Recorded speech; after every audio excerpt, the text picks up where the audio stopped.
So much for joining in this important conversation that we're going to have today about a very relevant and important topic, not only for our community, but really communities across the U.S. Are facing and looking at ways to accomplish the challenge of affordable housing. I'd like to welcome all of you this morning. My name's Heather Thaxton. I'm the President CEO of the Greater Sarasota Chamber of Commerce. We're honored to have you with us today for our C3 series, which is Connecting Community and Conversation. We've partnered with Bank of America to bring you these series of topics and conversations that are important to our community. I'd like to now introduce Jaimie Kahn, Senior Vice President and Market Executive for the Sarasota Manatee region. We're honored to work with her and Bank of America. And I'll turn it over to Jaimie. Thank you so much.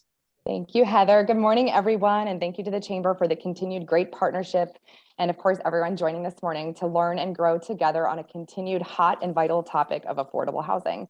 I have the honor, as Heather said, that I'm the Bank of America's Market Executive for Sarasota Manatee, where I work with our local leadership team and 450 teammates to develop and implement a strategic plan where we best deliver and serve for our clients, employees, and community, working day in and day out to help make financial lives better. And here at Bank of America, we focus on several things. And one of them is economic mobility, connecting communities to improve financial lives and strengthen neighborhoods. We know that affordable housing provides much more than just the four walls and the residents in it. It offers safety, stability, and ongoing support to foster that long-term success of our community. And at Bank of America, we finance and support affordable housing projects, whether it's lending or equity investment. We do better money habits workshops and one-on-one financial guidance for residents as we help our community and partners across with resources, tools, and opportunities that they need to grow in an inclusive way. The current health and humanity crisis has underscored the importance of the safe, decent, and housing for an individual's overall well-being, including their health, educational success, and future employment opportunities. And that's why we're really proud to support and work with different organizations that work to preserve and increase access to the mix of affordable housing options. And so today I'm super grateful and honored to introduce a couple guest speakers and fantastic partners, and definitely no strangers to the affordable housing issues, crises, whatever you want to call it. First, we have Jaimie Ross with Florida Housing Coalition. Bank of America has been a longtime supporter. So Jaimie, welcome. Jaimie is the president and CEO of the Florida Housing Coalition. Her work includes all forms of legislative and administrative advocacy and education related to the planning and financing of affordable housing. She's authored numerous articles on the planning and financing of affordable housing and smart growth tools for producing and preserving affordable housing. She produced Creating Inclusive Communities to promote best practices for inclusionary housing programs. She also is a nationally recognized expert in avoiding and overcoming NIMBY syndrome, the not in my backyard. I'm excited to hear from you today, Jaimie, and thank you for all your amazing efforts, partnerships, and contributions in breaking barriers to affordable housing. And I'm turning it over to you. Thanks, Jaimie. Well, thank you. Thank you very much, Jaimie. Appreciate that introduction. And I am going to share my screen. And just give me a second here. And we'll get going. Okay. We good on the screen? All right. Wonderful. Okay. So I'm really happy to be here with the Sarasota Chamber and with Bank of America. And I'm going to stick to about 20-25 minutes on this so we can have a nice discussion with Jon as well. And I'm just going to give you kind of a overview. And before I start doing that, some of you know me, but certainly a lot of you don't. The Florida Housing Coalition, we do training and technical assistance. And I mean on everything affordable housing, from ending homelessness to home ownership to all kinds of things in between and all around. We work under contract with the state, that's the Catalyst program.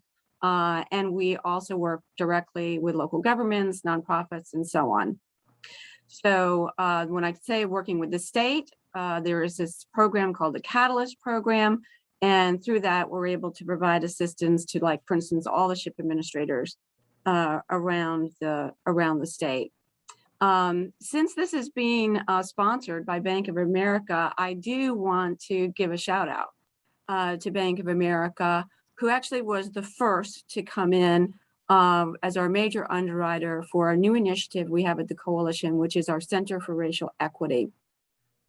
But now with Bank of America and Wells Fargo as our two major underwriters for that program, we're working with a couple of communities in Florida to really drill down and work on the disparity between homeownership between the white community and the Black community. There's a lot more that goes on in our Center for Racial Equity, but I do want to give that shout out because that's our first initiative, and it's very, very meaningful. So when we talk about affordable housing, we're not talking about substandard housing. We're talking about housing that people can afford, meaning they're not spending too much of their money on that housing. And we're not talking about people who make $1 million a year. If you make $1 million a year and you want to spend 500,000 of it on your housing, 50%, go ahead and do it. You're not going to be strapped for meeting the other needs that you have. So we're talking about affordable housing. We're talking about something that is defined in statute. And we're not really talking about public housing, for instance, in my presentation, but public housing historically is built and managed by the public sector. That's not the current model. And when we talk about affordable housing, we're talking about housing that's basically built by the private sector with subsidy from the public sector. Why is it important? Because quite frankly, we need to open our eyes and understand that if we don't have affordable housing, our homeless problems are going to be like what we see in California, right? It's like, this isn't like hypothetical, it's real.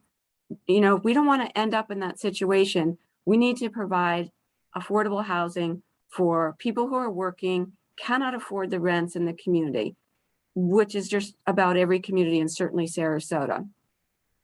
The Florida Chamber, the statewide organization, did a report. I'm going to show you a picture of the cover on the next slide. They interviewed in all 67 counties and found that every single community, every one of our counties in Florida, every chamber listed affordable housing as a priority. It wasn't like number one in every county, but it was listed in it was the one thing that ran through every community.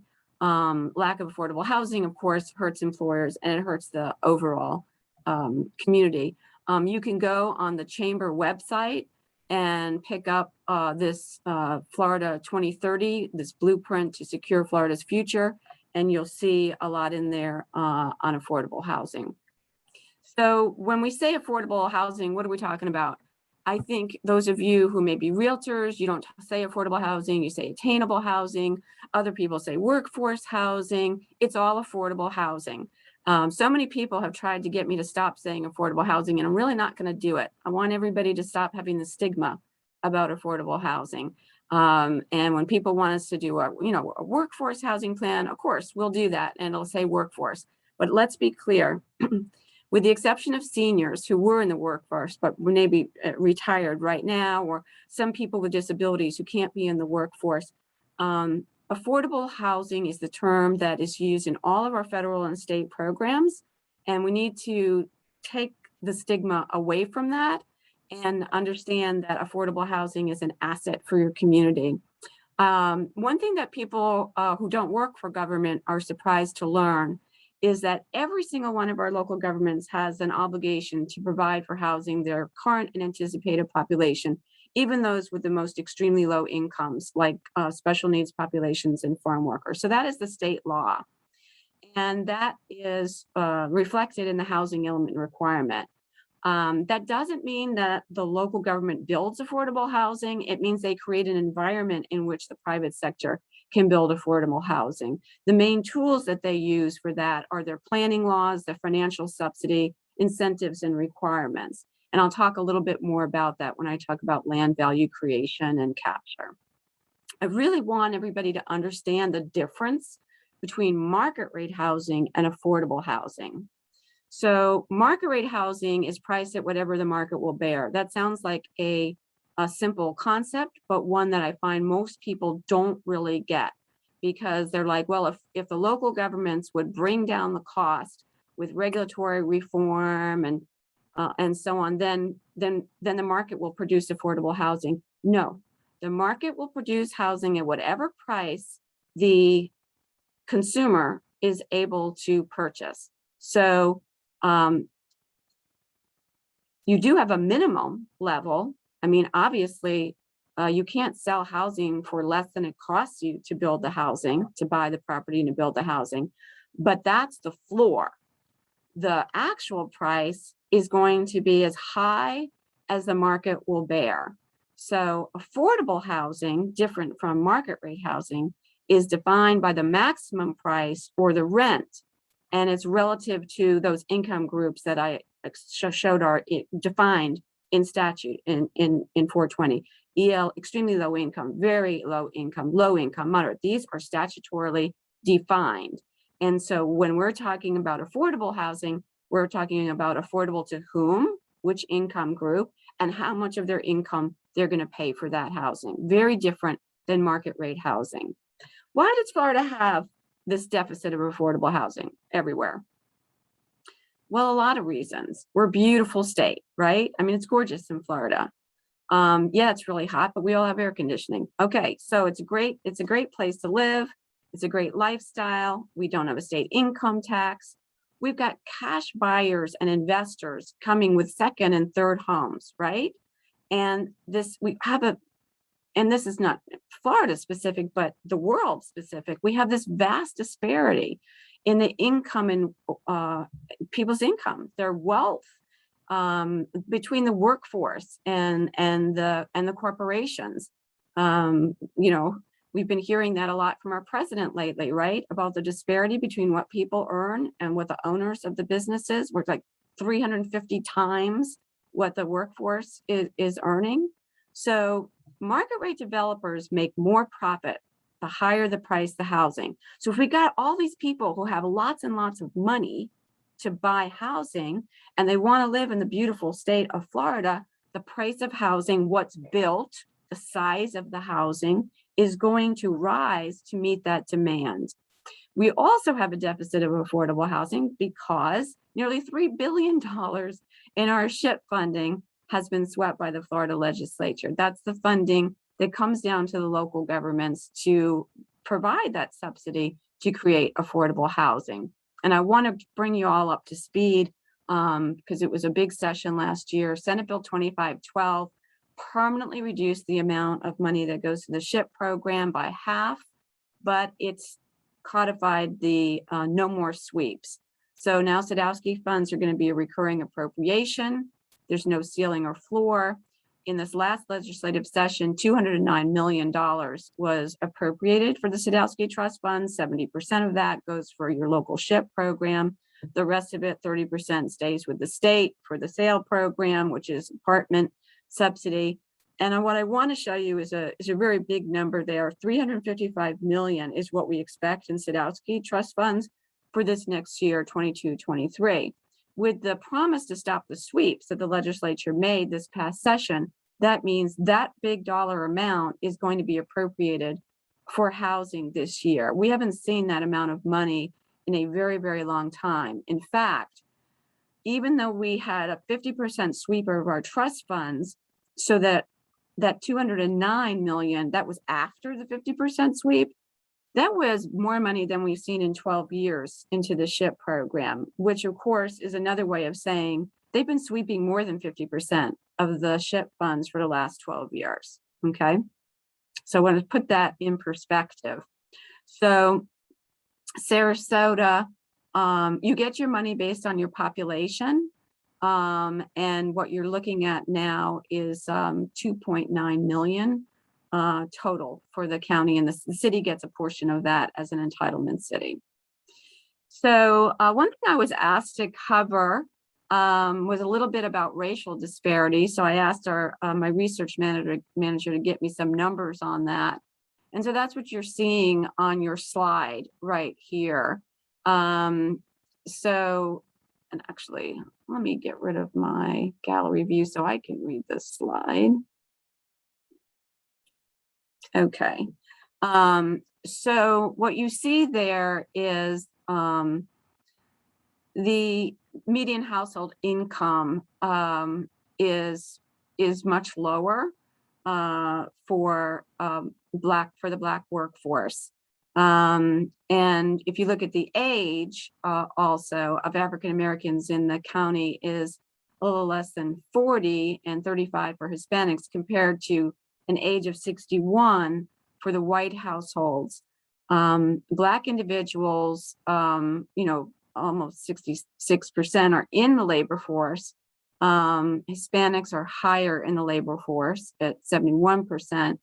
But you look at white households, less than half, 47%, are in the workforce.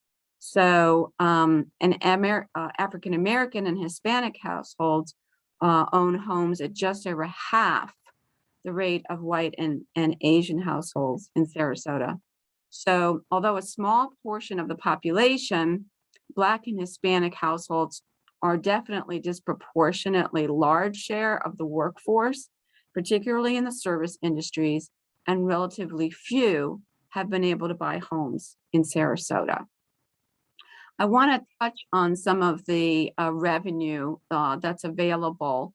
Federal COVID-related funding for Sarasota, and this, we're talking about, those are the federal funds that are tied to COVID, that are kind of a once in a lifetime availability of funds. This is not going to happen again. The point to make is that's a lot of money. As you see, 84.2 million for Sarasota County, the city of Sarasota, 10.1 million, and you also have Northport and Venice shown there. The bullet I want you to focus on is that these funds can be spent on a variety of affordable housing activities, including development, direct assistance to households, nonprofit support for nonprofits, and also job training. There is a good bit of time for using these funds. You know, a lot of our federal funds are on very short timeframes, like the funds for rental assistance. But these funds need to be obligated by December of 2024. They need to be spent by December of 2026.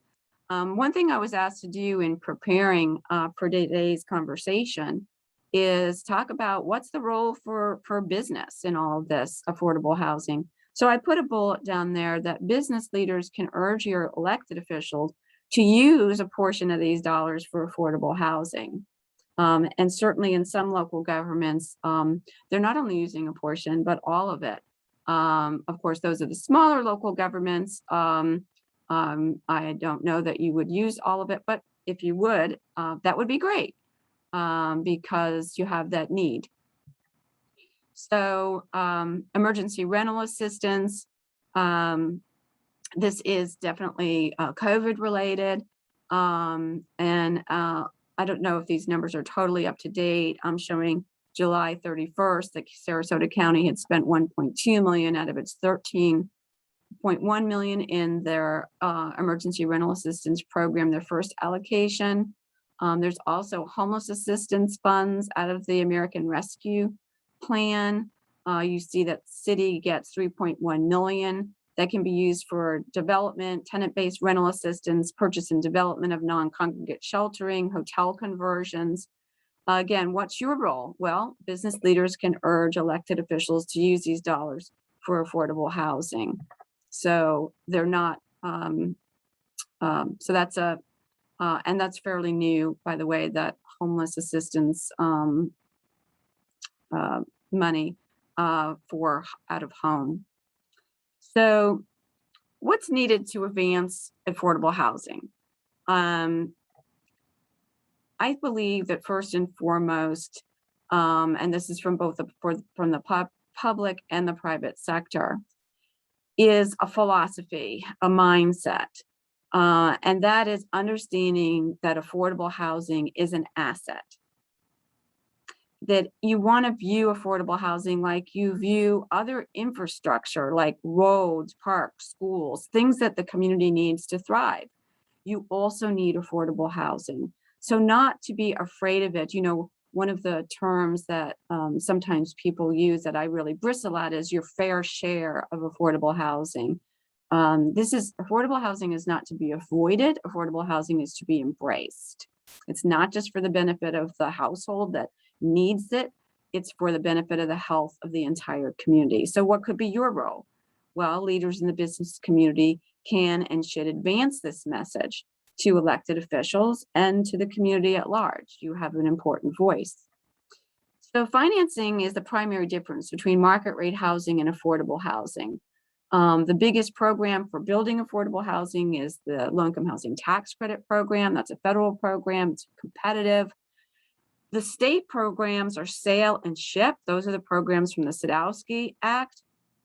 You also have CDBG and home.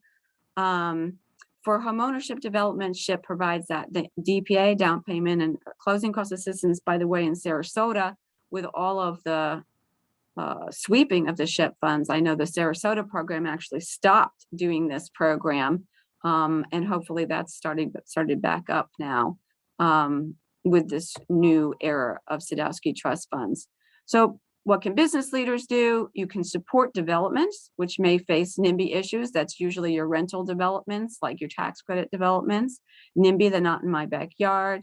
You can talk with legislators about keeping the promise to not sweep the Sadowski funds that I went over from Senate Bill 2512. Meeting with legislators in their home offices is the most important thing you can do to help in that regard. The more business leaders that meet with legislators, the better.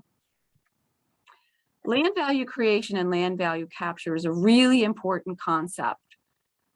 When local government upzones or changes the zoning, certainly from agriculture to being able to use for any kind of housing, or changes that provides density or incentives, what the local government is doing with their land use authority is they're increasing the value of that privately held property. So what local governments should be doing whenever they do that is to be requiring a modest amount of affordable housing. And I say, remember the housing element requirement that I started with. So they should be using their land use authority, and I would say not just their authority, but their obligation to capture a portion of that increased value for the benefit of the public. And this is particularly important in large scale or rural developments. I would like to see business leaders supporting inclusionary housing policies that require affordable housing in exchange for increasing the value of land for the private sector. And when the local government does that, they need to protect the public investment by putting a land use restriction agreement on the property that is going to be enforceable. How many units are going to need to be affordable? What is meant by affordable? Extremely low income, very low income, affordable to whom? The number of years for affordability, the longer the better. Perpetuity is better than 50 years. 50 years should be minimal for rental housing in particular, and require specific performance for a lack of compliance. I'm putting up on the screen here the 12, let's just checking the time. I really want to give enough time for Jon. These are the 12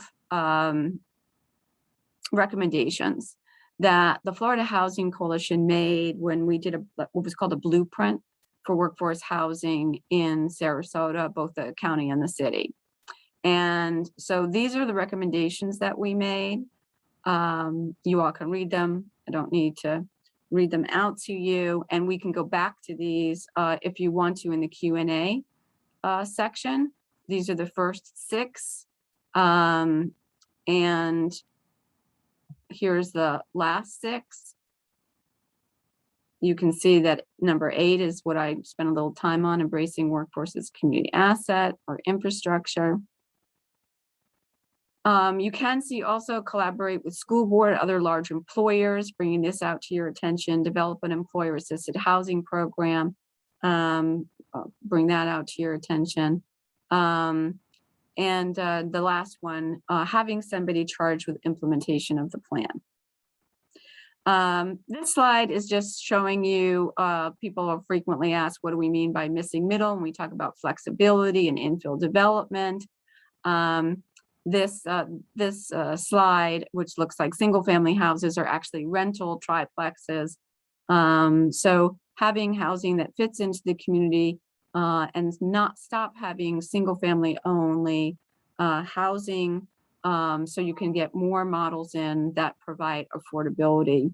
And also on this slide, something that happened after we did the blueprint for Sarasota is an important state statute, which actually allows the local government to permit affordable housing on any property in residential, commercial, or industrial zone, whether it's zone 4 or the future land use map allows, doesn't allow that use. If it's affordable housing, they can approve that development.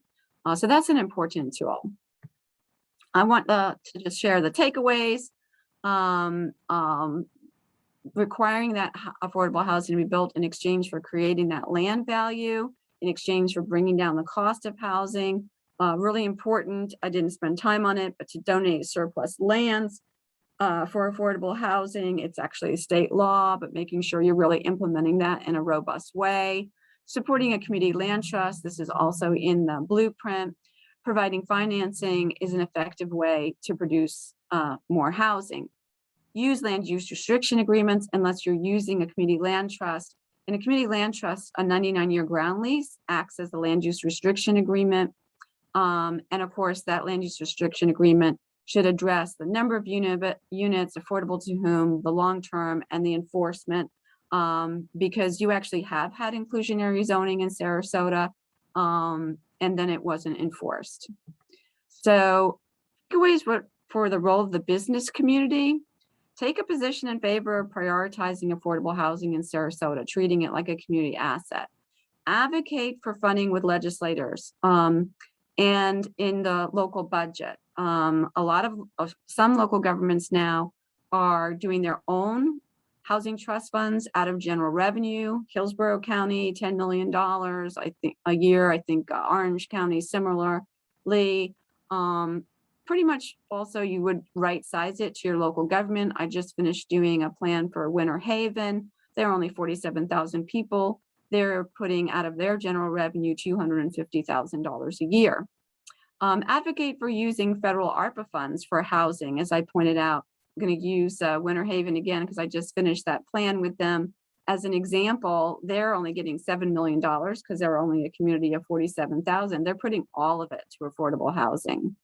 Support developers who are facing NIMBY issues. Show up to say yes to that development. Help that developer because they're usually facing, they're the only one up there saying, trying to get approval. Everyone else is showing up, saying, we don't want this development. It'd be great for the business community to show up in favor of the development. And instituting employer-assisted housing programs is something that individual businesses may want to do. Affordable housing is a matter of planning and financing and those long-term assurances for affordability. These are just resources that are available all for free on the Florida Housing Coalition's website. We've got guidebooks on just about everything. So with that, I would like to stop sharing and go back. I'm going to hand it back to Jaimie Kahns. To introduce Jon. I want to thank you all, and we'll be really happy to answer questions with Jon. Thank you, Jaimie, and thank you for the shout out. So proud to call Florida Housing Coalition a partner, and thank you for your tremendous leadership in moving this great work forward. And now I do have the pleasure to introduce our good friend and no stranger to the call to anyone today, Jon Thaxton with Gulf Coast Community Foundation. He is the Senior Vice President for the Community Investment with Gulf Coast Community Foundation. He works on key strategies for transforming our region's nonprofit community and providing leadership on emerging issues. Jon works with nonprofit organizations, donors, and other community partners. Jon also is working and investing the Gulf Coast grants and resources in projects that will transform our region and improve public policies. He's provided critical leadership on behalf of Gulf Coast in the community creation of system of care for homeless children and families. He is part of the cross-sector team that is adapting that model to effectively house and support unaccompanied homeless youth and chronically homeless adults. Jon, it is my pleasure to introduce you today and thank you for your continued leadership in our community. Thank you, Jaimie. Thank you, Jaimie. I think I've got my mute off, and I will not be using a PowerPoint presentation.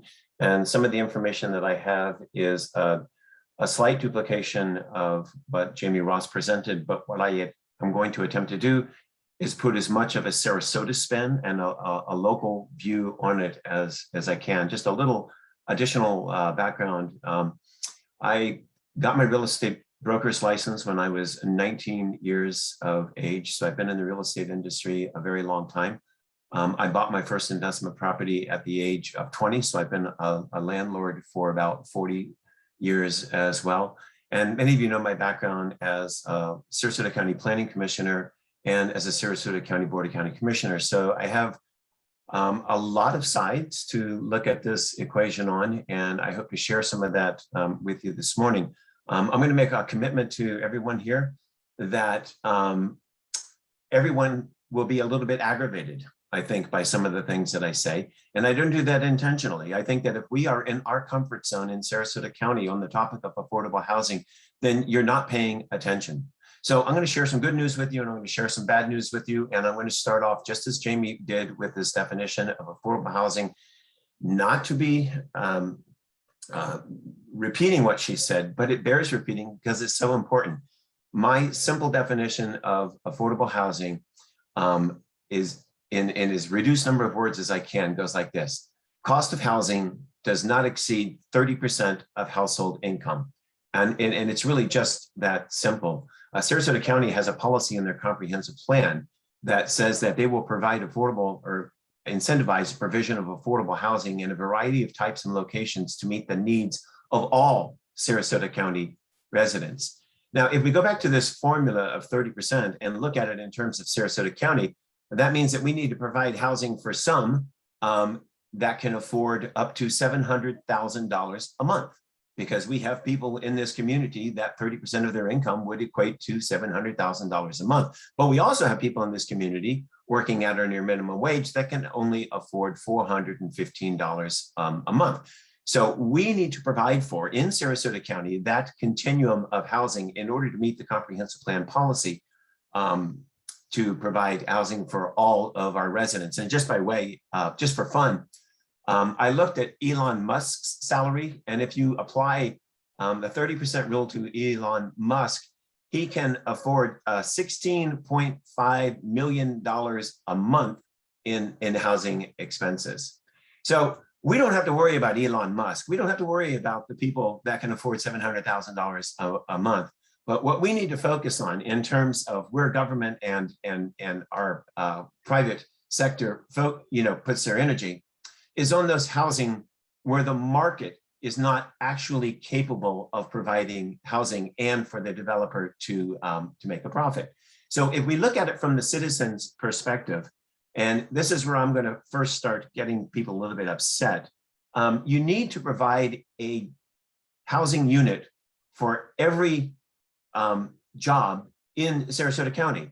So I love Career Edge. I mean, Career Edge is very near and dear to my heart, but Career Edge doesn't help us with affordable housing, because as that person earns more money and leaves that housing unit, another person is going to come in and occupy that housing unit. So that housing unit needs to be affordable to that person as well. So my focus is going to be on workforce housing, what I call workforce housing, which is those workers that are working at or near minimum wage. And I want to go back to this concept of a continuum, because in order for a housing system to work, you have to have graduated steps of various housing costs. And we don't have that in Sarasota. We don't even have close to that in Sarasota. Navigating the lower half of Sarasota County's housing continuum is like climbing El Capitan rather than navigating a staircase. There's just simply these huge gaps in the availability of housing, so that people become locked into some of the lower income housing and they simply cannot move out of it. So why is that? It's a really simple explanation that Jaimie touched on briefly. It's the market. And markets are driven by access and ease to profit. And that's not bad. As I said, the reason I mentioned my real estate career is to bring it up here again. My real estate career and my rental portfolio is all about me making profit.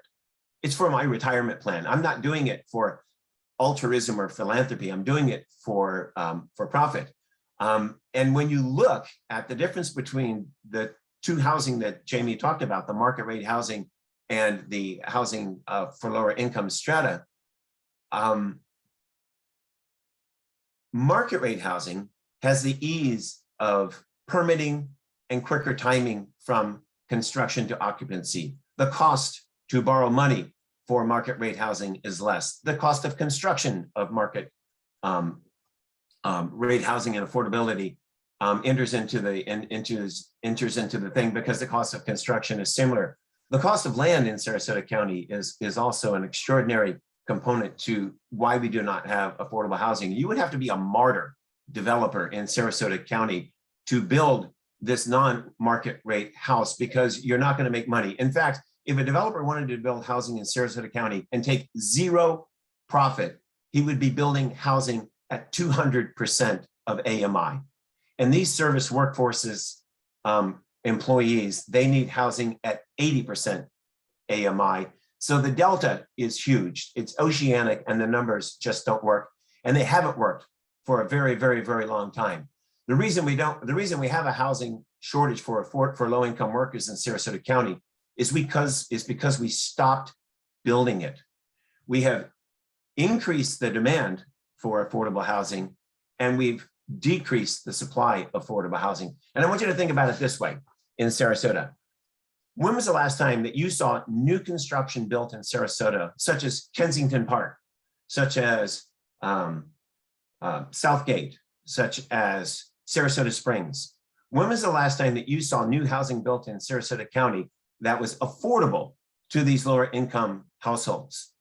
I can tell you when. It's been over 30 years. Over 30 years, we've stopped construction of affordable housing in Sarasota in new construction. And during the same time, we went 25 years in Sarasota County without building any apartment buildings. Now, we have remedied that in the last few years, but unfortunately, the apartment buildings that you're seeing built are far out of reach from this service workforce. At that same time, the per capita and the actual demand for this service workforce housing has increased.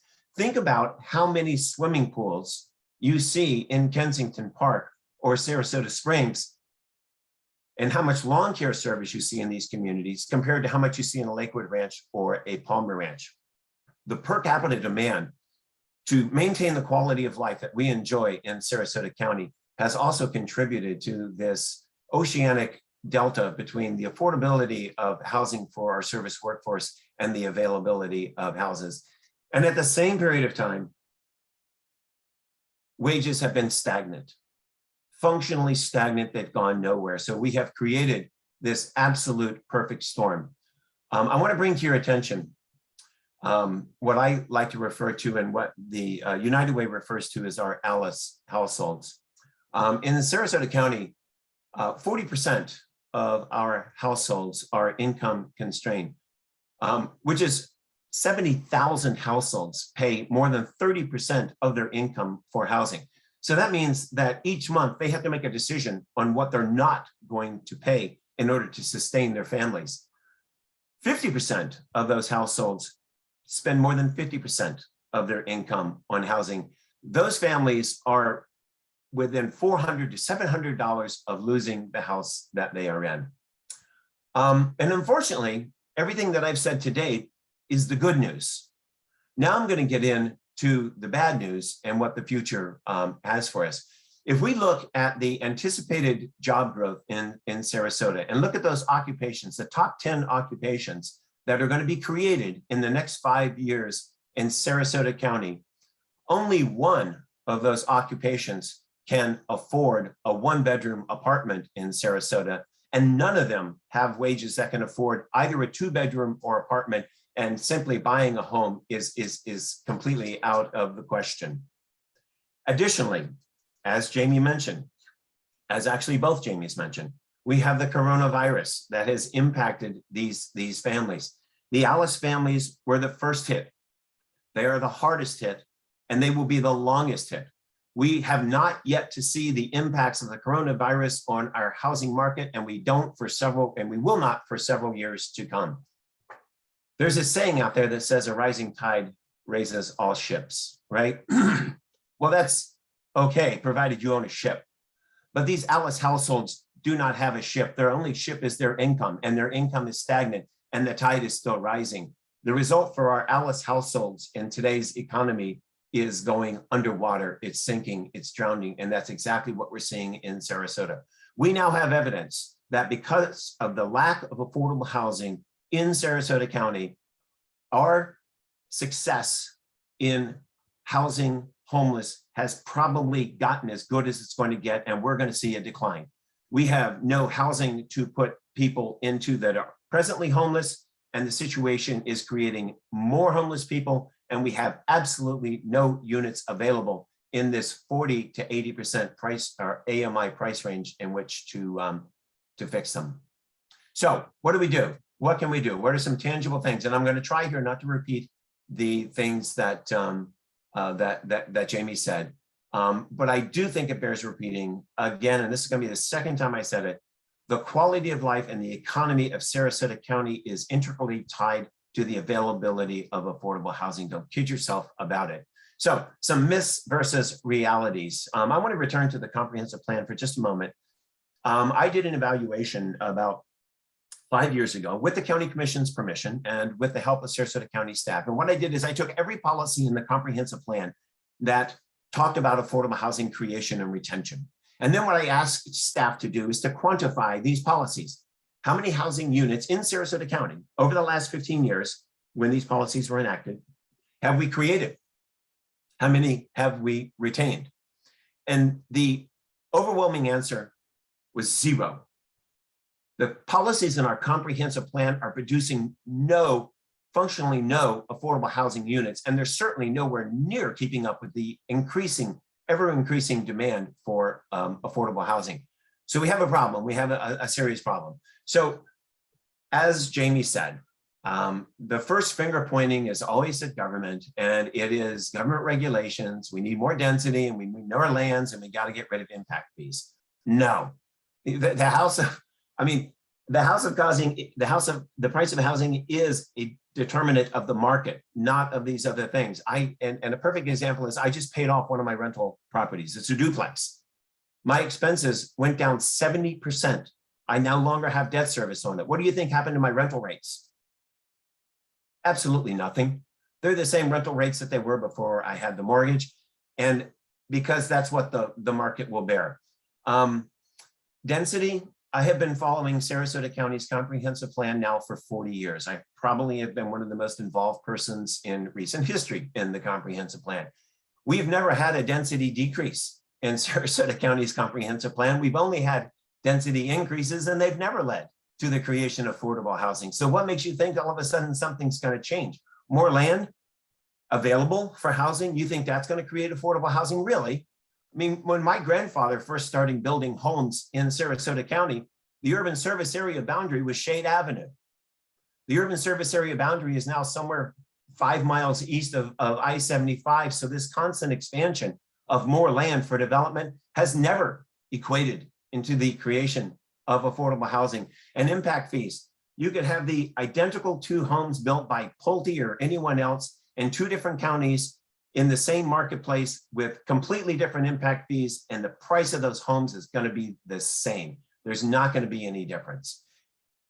The reality is there is no silver bullet for curing this inequity in supply and demand in affordable housing in Sarasota County. But the reality is all those things that I just criticized, you do need them all. You do need a reform of government regulations to make permitting easier. You do need higher densities. You are not going to get affordable housing without higher densities. And you also need a tiered impact fee that rewards those creators of affordable housing so that they do not have to pay those impact fees. Jaimie mentioned the Sarasota Blueprint for affordable for workforce housing. It's very important that everyone on this call get that blueprint and read it. Jaimie also talked about inclusionary zoning. I can tell you that inclusionary zoning in Sarasota County is a 4-letter word. You bring it up at your own peril. No one wants to talk about it. The use of government lands is also going to be extremely critical. Sarasota County is engaged in that, but I would offer that we should not necessarily be focused on how much money we can get for affordable lands. Sarasota County has a budget of $1 billion. We have a budget of affordable housing of 0. Affordable housing is more important than cash than for these surplus lands. And the value of affordable housing is greater in situ where the units are than if you try to sell them and move them someplace else. If you sell them and then try to buy land and build housing, you lose money, you don't gain money. And that equates to fewer affordable housing units that can be built on these government lands. Why are we not looking at the infrastructure surtax? Sarasota County is going to be looking at an increase, a re-upping of their surtax. We should be looking at that. We should also have an affordable housing trust fund. There's no reason why Sarasota County does not have an affordable housing trust fund with a reoccurring sustainable funding source. In order for us to bridge this delta, we're going to have some seed money to help these developers build these affordable housing units. Another big one, very specific, not only to Sarasota County, but other places in Southwest Florida, are these shopping malls. We have derelict shopping malls all over Sarasota County.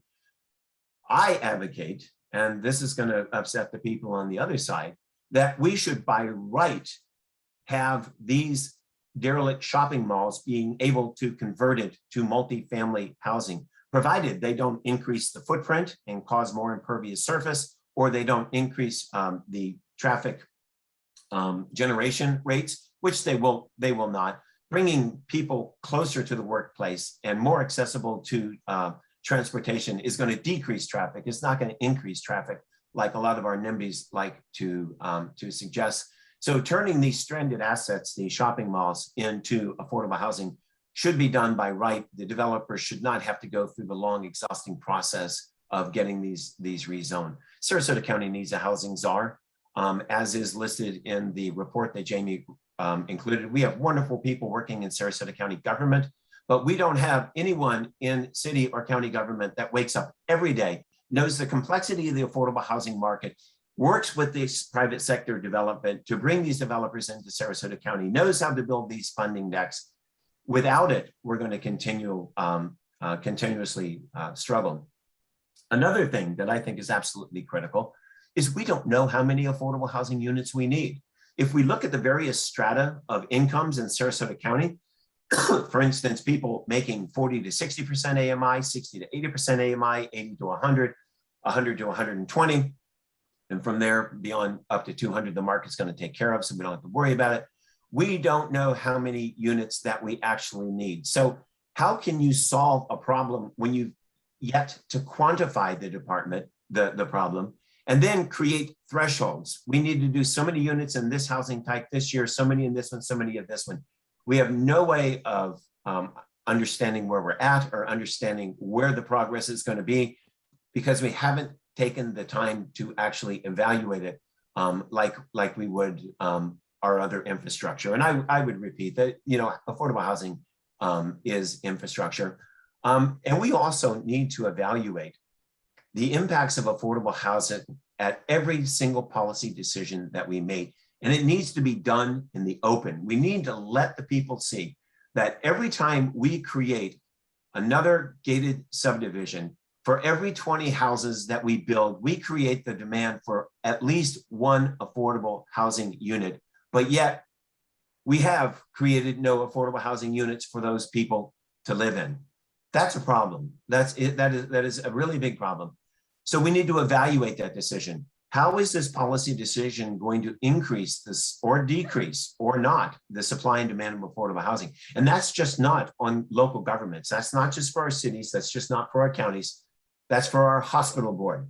That's for our school district. We're all in this and we are all making policy decisions that impact affordable housing, but we never talk about it. We never talk about it at the public hearings. It just simply doesn't come up. And as Jaimie said, we need to start showing up. The NIMBYs show up with their colored t-shirts and their signs, and these elected officials, they know how to count votes. And now that we have district-wide elections in Sarasota County, that becomes even more critical that we show up for these public hearings and we give these elected officials the foundation that they need to stand on to make these very difficult decisions on creating affordable housing. I want to end with a quote from Mahatma Gandhi because it's so applicable for Sarasota County. It's a very short quote. It simply says, "It's not just words. Actions express priorities." Well, if our priorities is affordable housing, and we have comprehensive plan policies that do not produce affordable housing, then I would argue it's not really a priority. Probably the biggest thing that we need to do in Sarasota County, my last thought, is that if you think that we're going to get out of this affordable housing crisis simply by not-for-profits, philanthropists, and government, you're mistaken. We need the private developer sector involved. We need to figure out a way to incentivize and profitize the creation of affordable housing. And to date, we haven't done that. But I believe that the direction that we should be going and the attendance at this particular seminar, this webinar, I think is indicative that people are starting to come around to the need for this affordable housing. And again, I apologize if I took someone out of their comfort level, but it's needed. This is very serious and we're not doing enough. Jon, thank you so much. Jaimie and Jon, thank you for sharing your passion and expertise with us today. I think we do have a few questions in the queue and have a couple minutes. The first one I think is for Jaimie. I'm not sure if you have this exact, but maybe to see where we can find it, but how much of those available COVID funds have gotten out into the community? Is there any way we can figure that out for Sarasota to see if any of it went towards affordable yeah, housing? Actually, my organization does work on that, but I think let's leave that. We can do that with follow-up. I feel like Jon has made such incredibly important points. Jaimie, if you don't mind, and I know you're moderating this thing, I think we should stick to the if we could, like the main subject right here. And I want to ask Jon, what about going through the blueprint, which you were very involved with? I know you said you went through the local government with, what they're doing through the housing element. What about the implementation of the blueprint? Thank you, Jaimie. I was going to mention that, but there was only so much time. The Sarasota County's blueprint for workforce housing, I think is probably, we have two actual extraordinary tools in Sarasota County that are already available to everybody that wants them. And they're both readily available on the internet. One is Sarasota County's own situation report on affordable housing. It's extraordinary. It's extraordinary. It takes a long, hard look at what needs to be done in order to build these affordable housing units in our community. So does the blueprint. And now the blueprint, just for everyone's knowledge, background knowledge, was paid for by the city of Sarasota, the county of Sarasota, and the Gulf Coast Community Foundation. So this is not, this is very much a homegrown effort. And unfortunately, we have not used the situation report to its maximum potential. And the blueprint has not been considered, at least in my opinion, like it should be at either the city or the county's level. For instance, when you look at density increases, and density increases is one of one of my favorites, because the city of Sarasota just underwent a massive overhaul of their zoning code and lacks, especially in districts like the Rosemary district, their density caps tremendously. They have density caps of up to 50 units per acre, which produced zero affordable housing, right? I mean, it's rental 2,000 to 3,000, but there's a policy in the blueprint that said that a part of those units were supposed to be mandatory affordable housing for a period of time. So that's where we fell short. we did the density increase, but we didn't have the mandate in it. We do the Right. same in Sarasota County, and as a result, we're getting no affordable Right. housing. So John, you said that inclusionary is like a 4-letter word, but it needs to stop because this is what's happening in Sarasota. That's not being implemented. And so you're not getting the affordable housing. I'm looking in the chat and I think you've been nominated to be the person to be that ombudsman and the Well, czar. yeah, because, I saw you that know, too. we've And done let the me tell work. you, It Yeah, just let me- needs to be implemented. The work Right. has been done. And one of the questions was, well, if the property is really high priced, it's really valuable. Yes, you can sell it, but then that money goes into the Affordable Housing Trust Fund, which I don't even know that if that is happening. So I'll just be quiet on that, Jaimie. I just think that's so important because you've already done this work. It just needs to be implemented. And this was done in 2018. The blueprint was done in 2018. So we do have affordable, the county has set up a fund where the sale of the, as she did lots in public lands, will go into a fund for affordable housing. But for these larger parcels, you can get more affordable housing units at the location in situ than you can by putting the money in an account and then trying to buy more affordable housing units. And in terms of that czar, I'll be very honest with you. I'm not qualified for that position. I do not have the skill set to put these complicated deals together. They are really complex. Yeah, I'll help you. I love this. Well, as we have just a couple minutes to wrap, we could continue this conversation. And I don't know, I think I agree with the vote, Jon. I think you with a couple great partners like Jaimie. But again, Jaimie and Jon, thank you again for sharing your passion and expertise and giving us all some things to think about and takeaways. And of course, thank you, Greater Sarasota Chamber, for hosting us. But before we go, I'm turning it over to Brittany to close us out. Brittany. Thank you so much, Jaimie, and thank you to Jaimie and Jon for this conversation. We're going to keep the community conversations going. Tomorrow, we have a Shoemaker Chamber University on attracting and retaining talent here in the Chamber boardroom in the morning. You can find more information on our website. We also have our upcoming State of Community on September 30th at Michael's on East, where we will have Dr. Jerry Parrish from the Florida Chamber Foundation talking about workforce and talent. Also hoping to see all of you guys at our 100-year centennial celebration. That is October 22nd at the Sarasota Art Museum. And again, you can find more information on our website. So thank you guys so much for joining us today. Wishing you all a fabulous week and a great day.